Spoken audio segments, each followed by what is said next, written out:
subscribe now and press the bell icon. Never miss an update.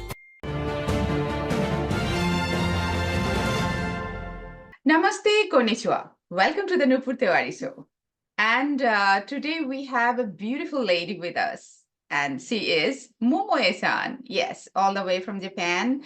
And of course, I'm in Japan too, and different parts of Japan. And she's the founder of Zen Eating and Wellbeing Advisor. So, Momoe-san, arigatou gozaimasu. Welcome to Nupur Tewari Show. Namaste. Namaste. Konnichiwa. Namaste, konnichiwa. Thank you very much for having me. You're welcome. So thank you very much for making time and enlightening us. I'm sure that we all are going to be very enlightened about Zen eating. So the first, we would love to know about what is Zen eating. Lovely. Delighted to be here with you, Napur-san. Thank you very much, everyone. So what is Zen eating? Zen eating is the way to reconnect with yourself to the planet, this planet, the earth. And in order to do so, I invite people to open up your senses, like 5 senses, and reconnect with your body. Say, for example, feel a smell, and then remind you that you have 5 senses, how miracle it is.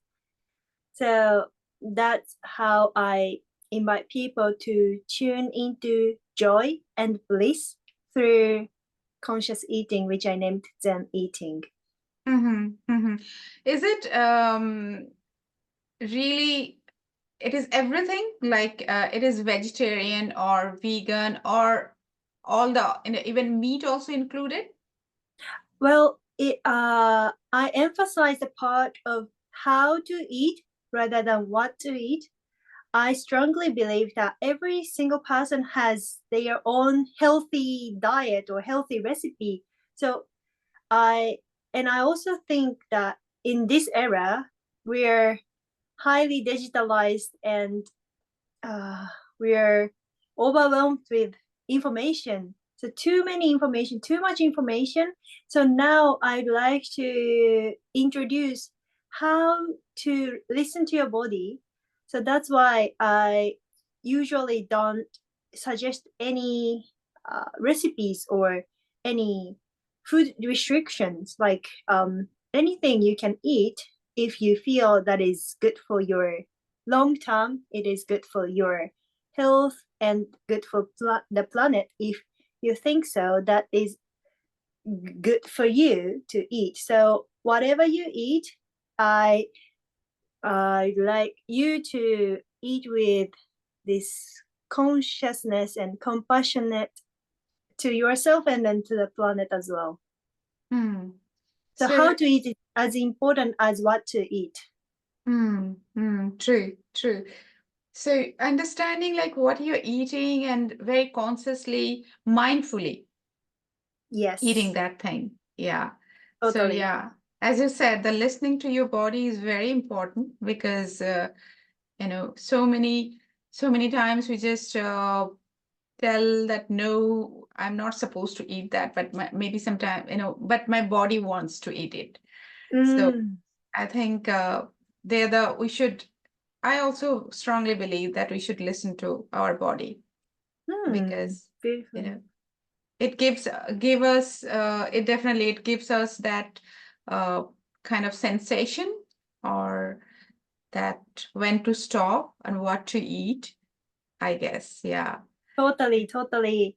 I totally agree with you. And in adding to that,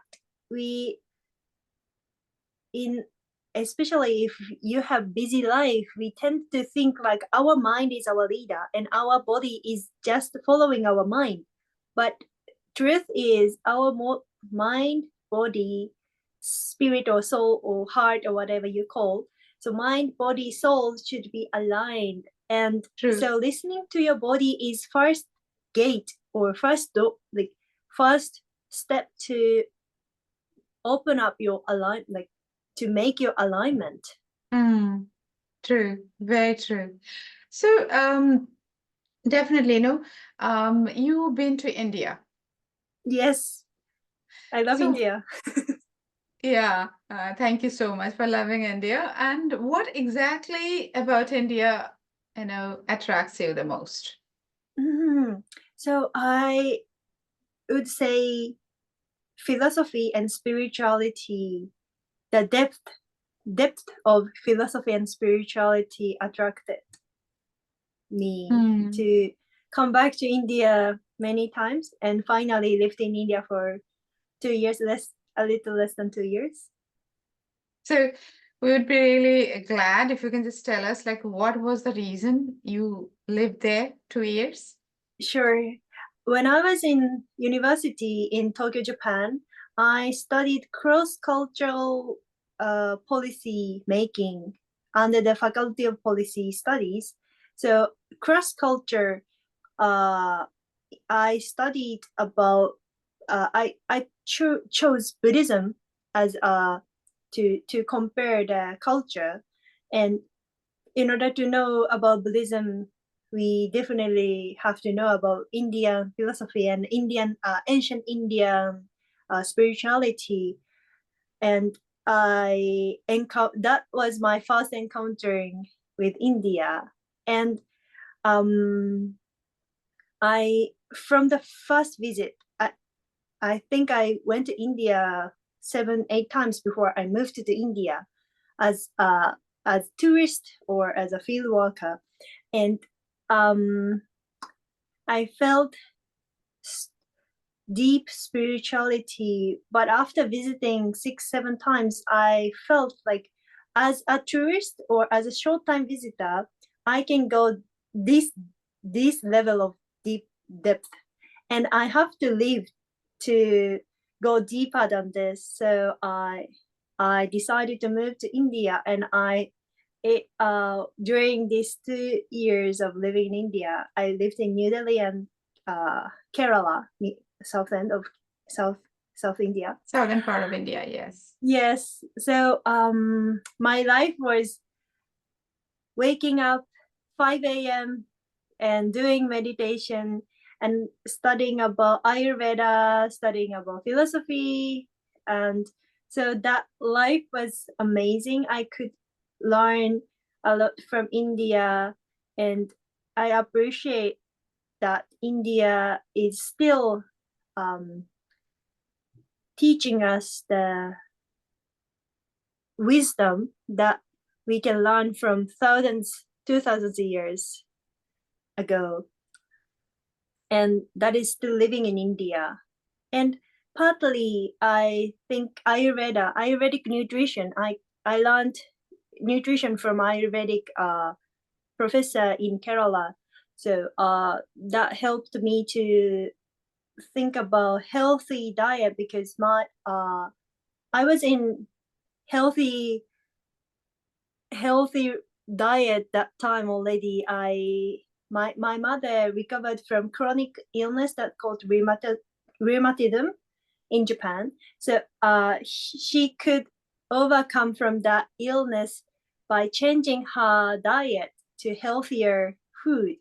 And so that impacted me to change my diet as well. So as a teenager, I already had this healthy, I was a bit obsessed with healthy diet. So I kept learning about various kinds of healthy diet, modern science, Chinese medicine, Japanese ancient wisdom, and Indian Ayurveda. So Indian Ayurveda definitely helped me to um, reinvent the way to eat.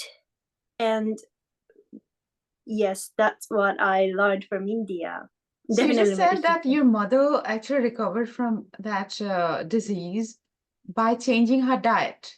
Yes, that that may impact my my current contribution, that is about eating.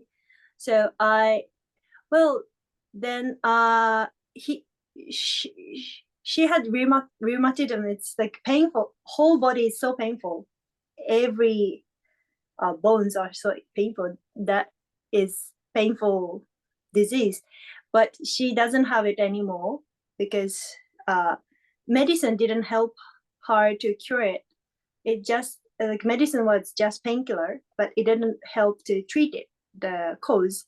So she changed her lifestyle and diet. So that definitely Helped. impacted me. Yes. Wow. And But that happened in Japan itself, or just being in my other mother country? my mother did it in Japan only. And addition to that, that impacted me too much. So I started judge myself if I eat too much sugar or if I eat something unhealthy for my body. I started judge myself and I restricted too much. So overly healthy diet made me less happier because I was too judgmental to myself and my friends as well.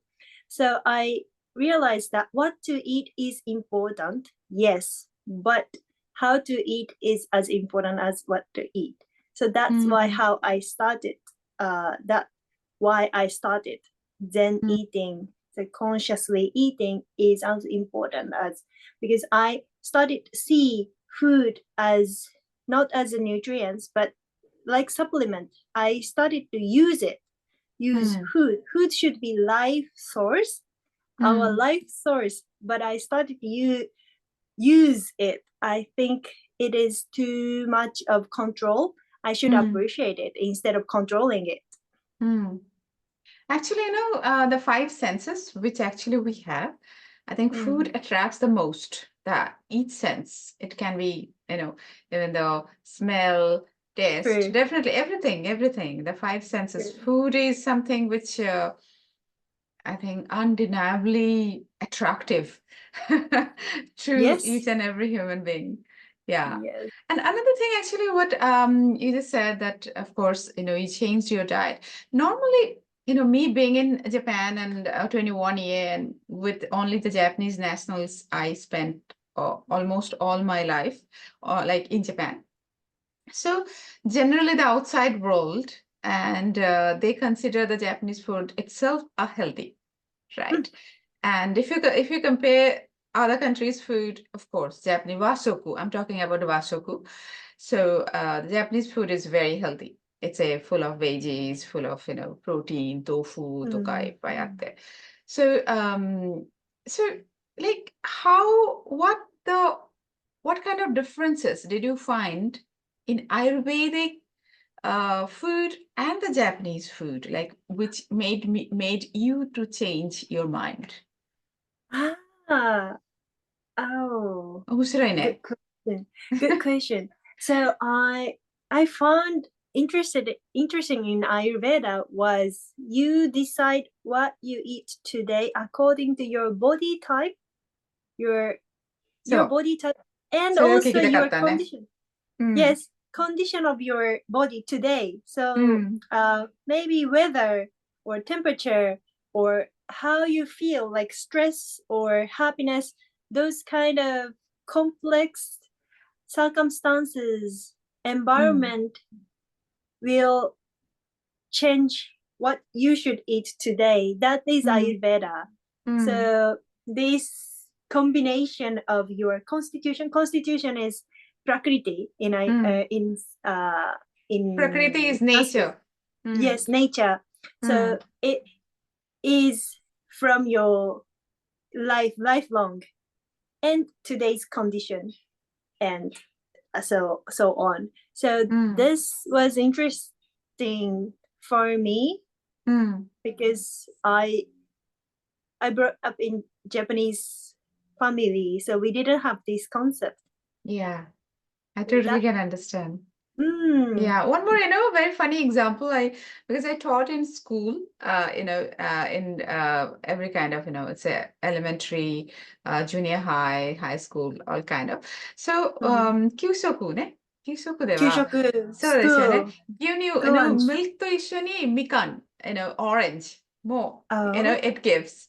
They give many times the frozen mikan or maybe the fresh mikan orange and the gyunyu must.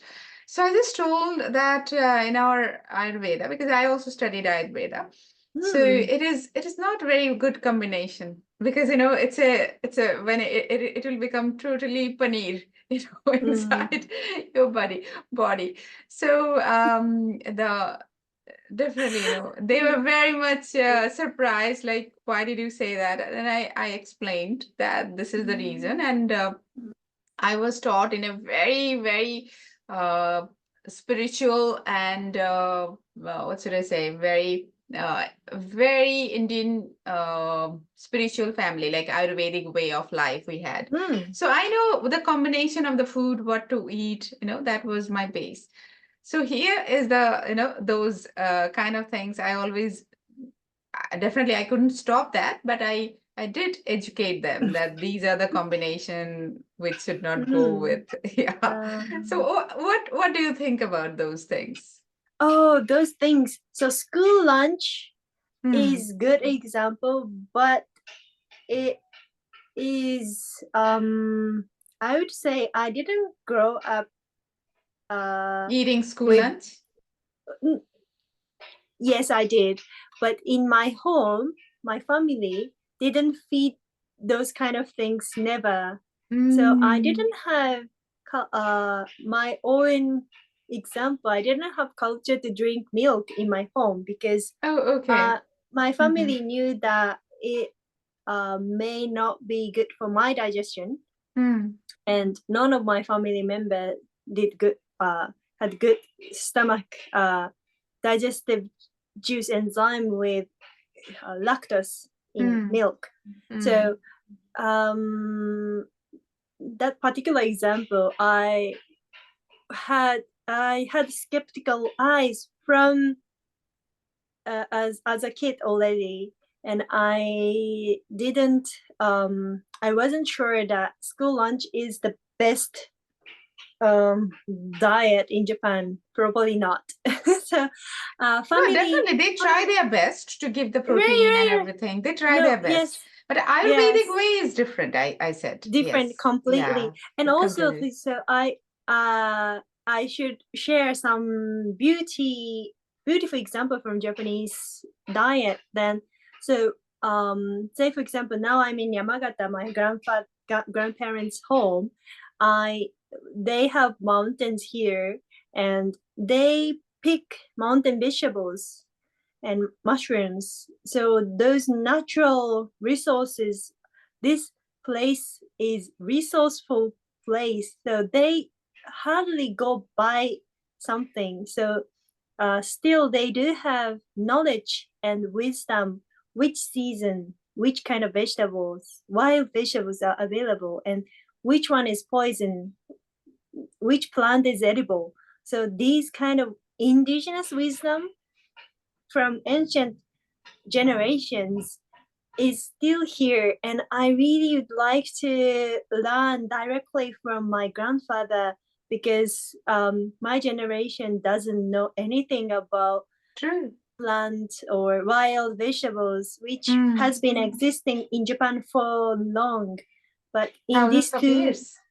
thousands of years, but it Yeah. is going to um, vanish Extinct. away soon. Yeah. Yes, it's extinct soon.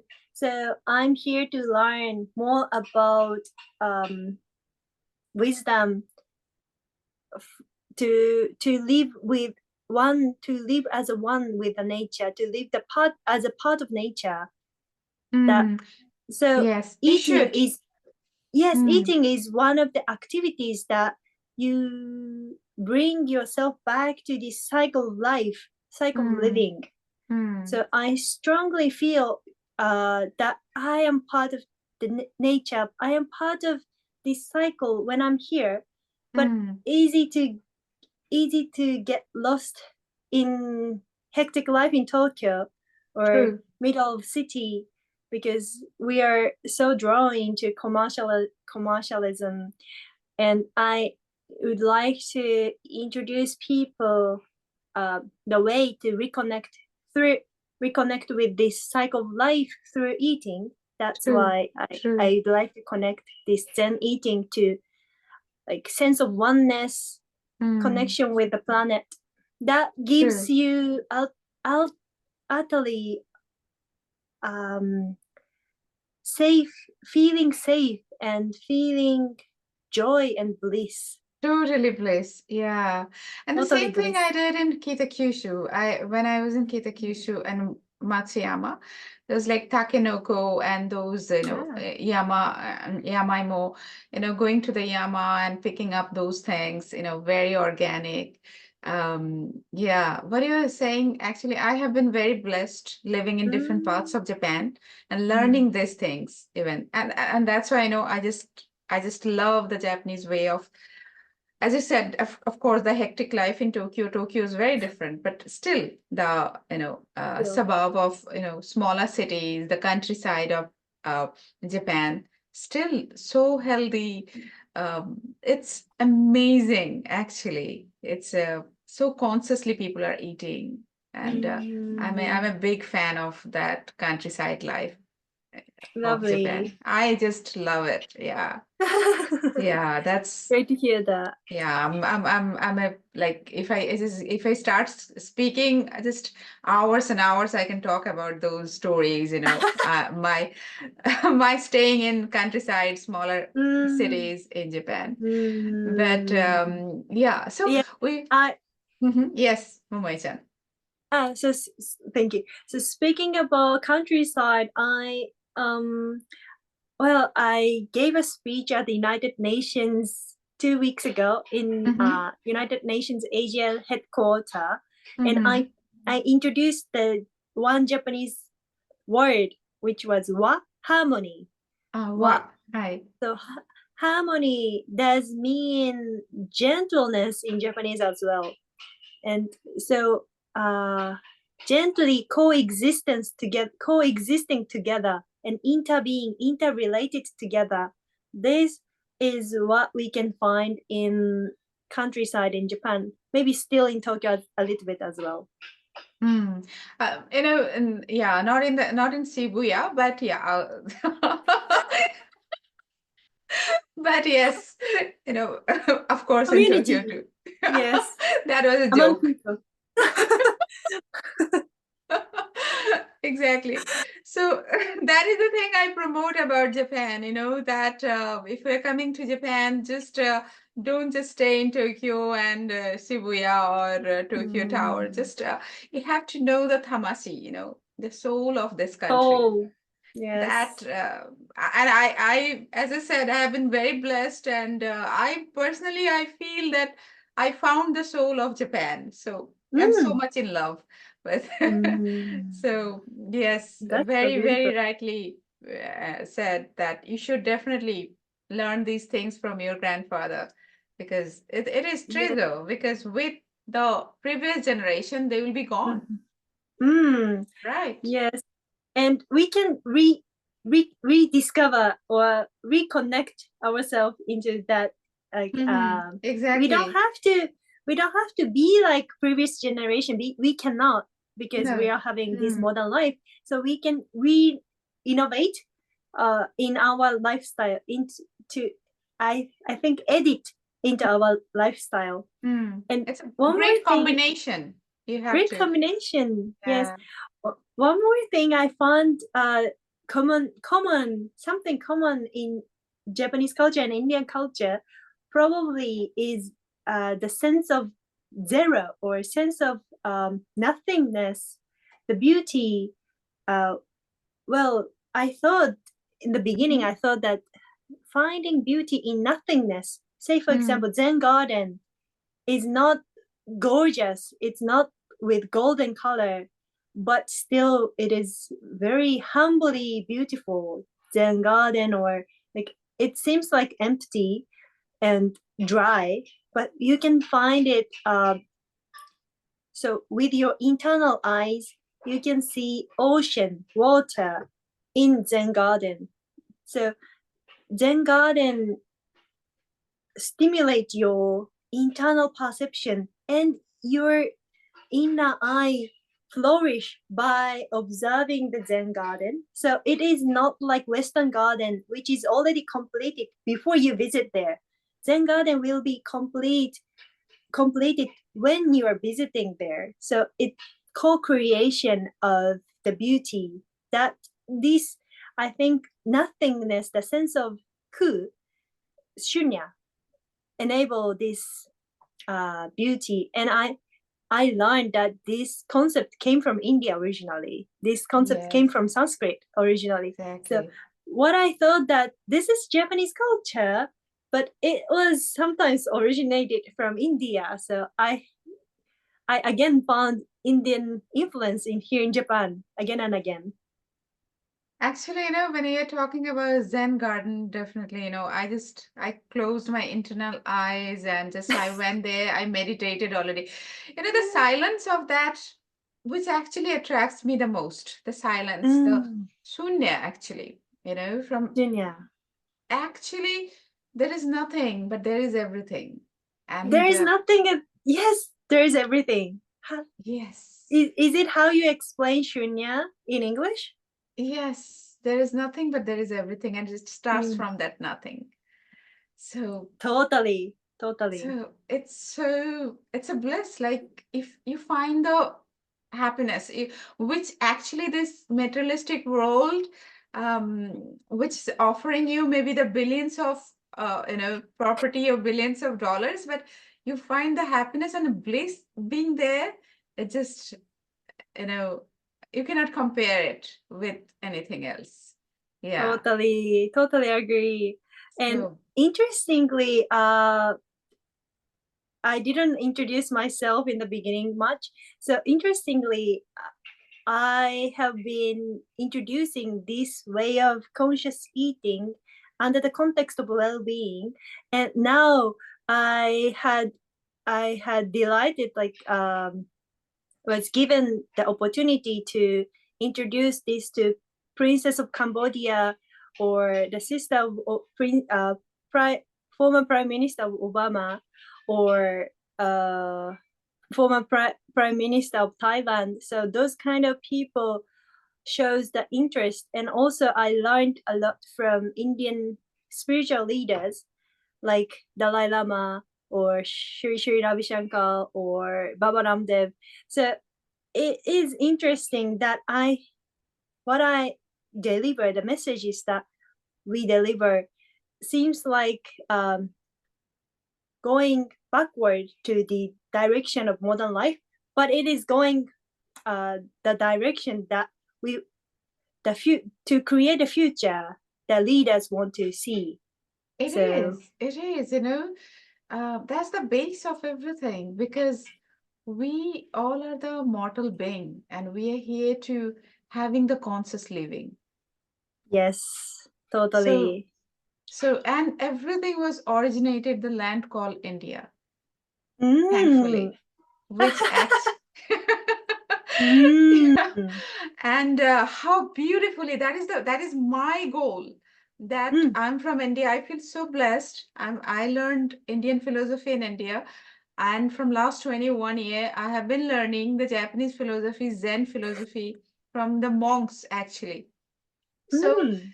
yes, so this is the road I want to create, where the Mm. Japan and India, the Zen and the Dhyan can be Yeah, implemented, and a wonderful thing will be created, which will actually bring peace in the world through everything.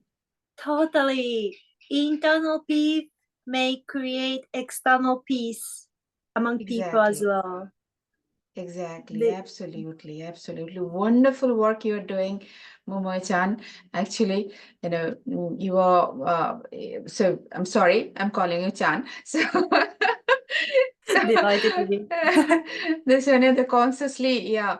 So consciously, I think if every human being, we just start living consciously, I think there will be so much bliss around us, Mm. so much love Bliss, around us, love, you know. bliss, Yeah. joy. Joy. It just and I just can't wait that we explore about your work more and spread it around the world and especially in Lovely. India.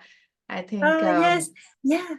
Speaking about India, I do have one new project which uh comes up as an outcome of some of my project, which is G20 Wellbeing Leaders Forum in connection with the G20. So this kind of contribution I'd like to create as my our team, with my team. So not only Zen eating, but also well-being in general will be changing our world and the society in a good way. So we will create better future by promoting well-being. This is how I believe. Coexistence. So this will solve all the conflict, mental issues. So everything will be on well-being. So G20 Wellbeing Leaders Forum or United Nations, those kind of contribution will require help of India. So definitely we will do many things together for sure. And it was indeed, pleasure talking to you. And Thank you very much. for the audience, definitely, there are many, you can ask whatever question you can ask. Definitely Momoe-san will be there to answer. We will bring Momoe-san again with more podcast, and so we can spread this awareness of conscious living, conscious eating, and coexistence, definitely. So that would be amazing. So thank you so much, Momoe-san, for joining Thank me. you so much, Ever-san. And Thank you, everyone. See you thank you. again. ありがとうございました。And namaste. Namaste.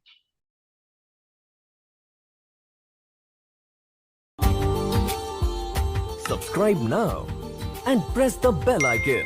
Never miss an update.